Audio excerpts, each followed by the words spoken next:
Gente, já falamos sobre calor, muito sol, piscina e protetor solar não podem faltar, né? São alguns dos ingredientes mais comuns em um verão com altas temperaturas. Então, é preciso se atentar aí para os cuidados específicos, sabe com o quê? Com os olhos, é isso mesmo.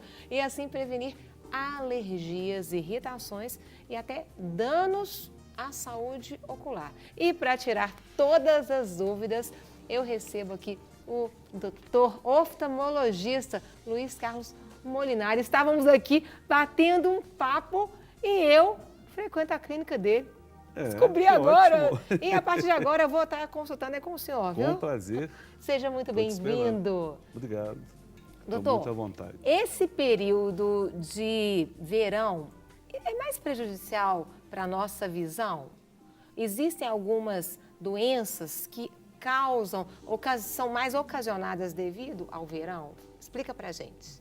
Na realidade, o verão você fica muito exposto ao sol, né? Isso. E além do sol, você usa muito ar-condicionado, ventilador, circulador de ar.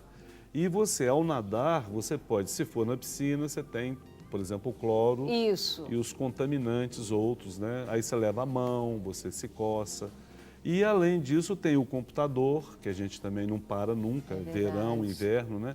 Então são coisas que... E a tendência de quando você está diante do computador, você pisca menos, não é, doutor? E pode dar uma ressecada, não é? O erro é esse, você deveria piscar mais, porque a lágrima está com a evaporação aumentada. Certo. E a lágrima, a função dela é exatamente lubrificar a superfície ocular, onde a córnea está presente e a conjuntiva. A conjuntiva é essa que a gente, ao puxar assim, a gente vê essa parte avermelhada. E a esclera é o branco do olho e a córnea é onde, por transparência, você vê a íris. Certo. Então a gente fica muito preocupado que a pessoa, além de não piscar, que quando você faz o movimento de piscar, você está lubrificando essa superfície. Correto. Então você evita o olho seco, que 40% das pessoas, vamos dizer, no mundo todo, são acometidas por isso. Então, se você imaginar que o computador, a tecnologia de informação de um modo geral, o aumento está, não é? Você sai do tablet, passa para o laptop, passa para o celular e por aí afora, né? E além do próprio ar-condicionado, você sai de um ambiente fechado, entra no carro, e aí você tem ar-condicionado, às vezes, direto no rosto. Isso leva ao olho seco, que é o olho vermelho, irritado, ardendo. Aí você leva a mão, você acaba contaminando. Você tem as bactérias da conjuntiva que já estão aí prontas para o ataque. Aí vem uma conjuntivite. Aí você contamina na sauna, na piscina e para onde você vai passando para outras pessoas. O vírus, que é vamos dizer, é o vilão da história também nas conjuntivites, porque uma coisa é o olho seco. Certo. Outra coisa é você deixar um ambiente propício para o vírus proliferar. Então, aí você tem um adenovírus, que é esse agente de gripes e resfriados. Aí você já começa a contaminar uma maçaneta, um teclado de computador, os beijos, abraços, né? Quer dizer, você vai se contaminando. É quando uma pessoa é detectada com conjuntivite, é o caos, porque ela tem que se afastar do serviço, né? Então, não pode confundir o olho seco, que é vermelho também, com a conjuntivite propriamente dita, que tem outras características. Até porque muitas vezes a conjuntivite, às vezes até dói no local, né, doutor? Tem pessoas que sentem dor ocular mesmo, né? Às vezes você tem secreção, o lacrimejamento aumenta e você pode, inclusive, ter a sua córnea afetada. Você pode ter comprometimento da visão com conjuntivite. Então, tem algumas brincadeiras, né? Eu posso tratar conjuntivite com leite materno, né? É uma coisa do interior e que às vezes chega na capital também. Isso é um mito, você não pode jamais usar leite materno para tratar uma conjuntivite, principalmente de um bebê, né? Que tem um olhinho ali completamente desprovido de proteção. Mas você tem que usar soro fisiológico, não contaminar outras pessoas, né? E eventualmente usar colírio de antibiótico, porque às vezes há contaminação secundária por bactéria. Eu tenho uma pergunta para fazer para o senhor, mas antes de a gente continuar, vamos conferir uma matéria falando sobre isso, depois a gente volta e eu quero perguntar para o senhor algo interessante. Eu não sei se você sabe, mas eu estou aprendendo, aprendi aqui nos bastidores hoje. Vamos conferir. Eles são bonitos, proporcionam charme e elegância. Mas será que na hora de escolher o modelo ideal, as pessoas consideram a proteção contra os raios solares? Proteção e o estilo. Se cai bem, né? O conforto do óculos. Em primeiro lugar, a proteção, lógico, né? E na compra, a durabilidade, a qualidade. Natiele usa os óculos de sol por recomendação médica. Por isso, ela não se importa em investir no objeto. Com certeza é a proteção, porque eu já tenho um problema oftalmológico, já fiz cirurgia e não posso com radiação direta. Então, independente do preço, óculos com proteção sempre é mais caro, mas eu priorizo em comprar com proteção. Os óculos escuros não devem ser escolhidos com base apenas na beleza. Algumas marcas apresentam selos de segurança que garantem a presença de bloqueadores de raios UVA e UVB. A maioria dos óculos, ou todos que nós vendemos, são com 100% de proteção UV. Pode acontecer de adquirirem alguns óculos no mercado externo, que não tem essa proteção, que pode, consequentemente, causar para ele algum dano no futuro, como, por exemplo, uma catarata, um pterígio, uma degeneração macular, que isso ele vai adquirir com o tempo. A cor da lente não é apenas uma questão de estilo ou preferências. Cada uma é indicada para um determinado problema visual. E a gente vai adequar a lente de acordo com a dioptria de cada consumidor. E para quem não tem problema de visão? Tudo tranquilo, pode usar qualquer tonalidade.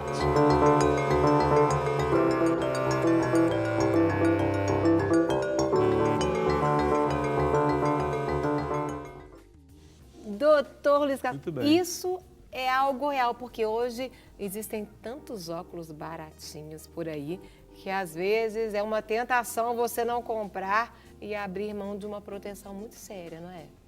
O interessante dessa matéria é que ela chama atenção para a proteção contra a radiação ultravioleta. Isso. E se você realmente usar lentes que não têm essa proteção, quando você causa, por exemplo, uma penumbra com o uso de uma lente, se essa lente não tiver proteção, você sabe que quando você está num ambiente isento de luz, você vai abrir a sua pupila, certo? É verdade. Ao abrir a sua pupila, você vai deixar passar mais irradiação, essa que ela comentou, que é nociva para o olho. Aliás, ela falou muito bem, ser nocivo para o olho, por exemplo, aumentar a catarata, aumentar pterígio, degeneração macular, né? Quer dizer, isso afeta diretamente o olho.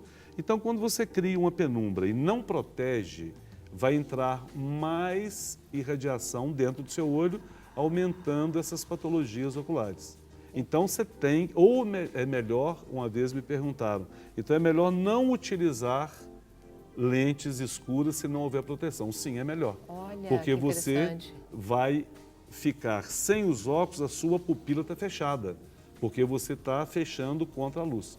E lembrar que realmente, assim, além disso, numa conjuntivite, esses óculos, por exemplo, protegem por conta de uma fotofobia, né, que é incômodo em presença de luz, quando acontece a situação de uma conjuntivite ou de um corpo estranho. Então, é melhor gastar um pouco mais com esses óculos e lembrando que as crianças também podem usar óculos escuros, porque elas tomam uma irradiação muito maior do que o adulto.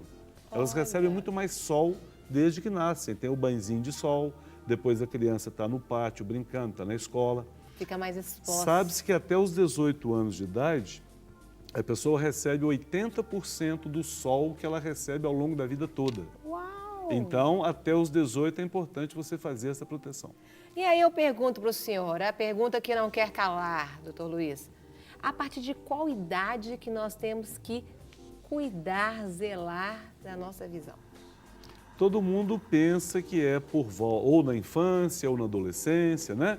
E a gente antecipa um pouquinho mais, na realidade seria a grávida, né? Uau! Não sei se dá para dar já está foco mostrando. aqui. A grávida, através de, vamos dizer, a prevenção mais... No ventre ainda. Exatamente, é a gestante. Por exemplo, evitando o álcool, né? Evitando o fumo, drogas sociais, que são essas duas aí, e as outras, o crack, nem falar, né?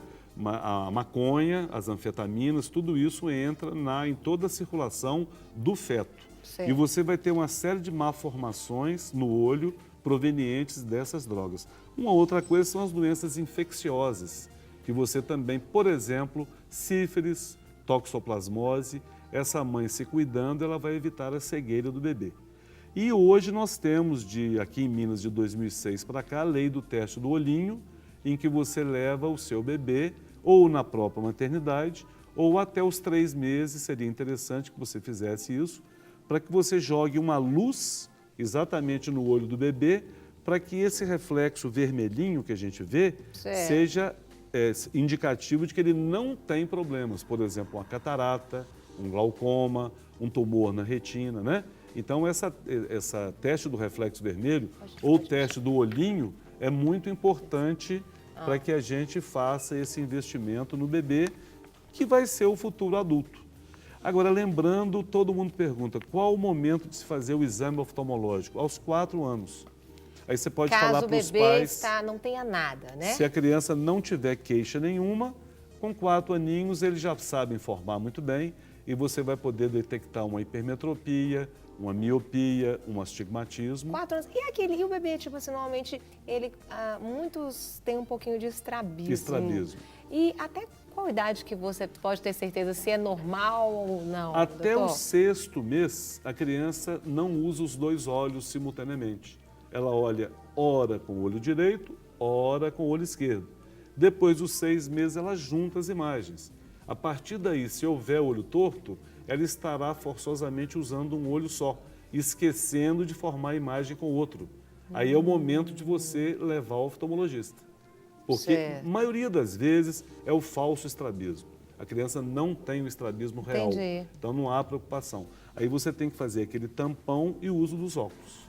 Essa questão do tampão também é muito séria, né?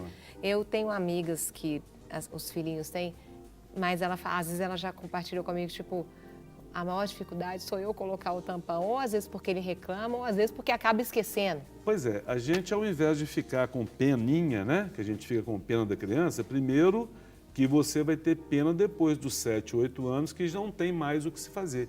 Ele vai, por exemplo, ele não vai poder assistir um filme de terceira dimensão, um 3D, exatamente porque ele só tem uma visão, a visão chamada monocular. Ele não vai poder ter uma carteira de motorista profissional, ele não vai poder ser um cirurgião que faça cirurgias com microscópio, ele não vai poder ser um dentista, porque ele não vai ter noção do objeto que está mais próximo ou mais distante do mesmo. Então, a pena, você não tem que ficar com pena. Você tem que arranjar uma forma psicopedagógica de colocar o tampão de forma que ele aceite bem. Agora, eu vejo muitos pais, minha filha, meu filho é um coitadinho porque ele usa óculos. Isso é um absurdo. Coitadinho, né? Eu brinco muito com a mãe, vai para o divã lá do analista, vai rezar, vai se virar. E o menino está curtindo os óculos dele. Eu até observei, porque a criança, a partir do momento que ela coloca o óculos, ele começa a enxergar, então muitos nem se incomodam. Você conhece a história do Guimarães Rosa lá, do personagem, da criança que queria ir com ele, voltar com ele, porque ele emprestou os óculos dele mesmo para a criança. Ele começou a ver o mundo de outra forma. Então, gente, quem é míope e coloca óculos, né? Faz toda a diferença. Você sabe essa emoção, né? Eu sei. Termina-se até namoros, né? Dependendo, não? Tem uns casos assim, não tem? Porque você começa a enxergar demais. Essa menina eu não vou olhar mais não, Ela é outro visual, é brincadeira, né? É verdade, mas faz toda a diferença. Doutor Luiz, queremos agradecer muito o senhor. Obrigado, eu que agradeço. Uma aula nessa manhã, você tem que voltar mais. Voltaremos, com prazer. Vou levar o senhor lá na rádio também, para poder falar. Vamos sim. Para os nossos ouvintes aí da 90.1. Com o maior prazer. Deus continue abençoando o senhor. Muito obrigada. Obrigado, para vocês também, tudo de bom.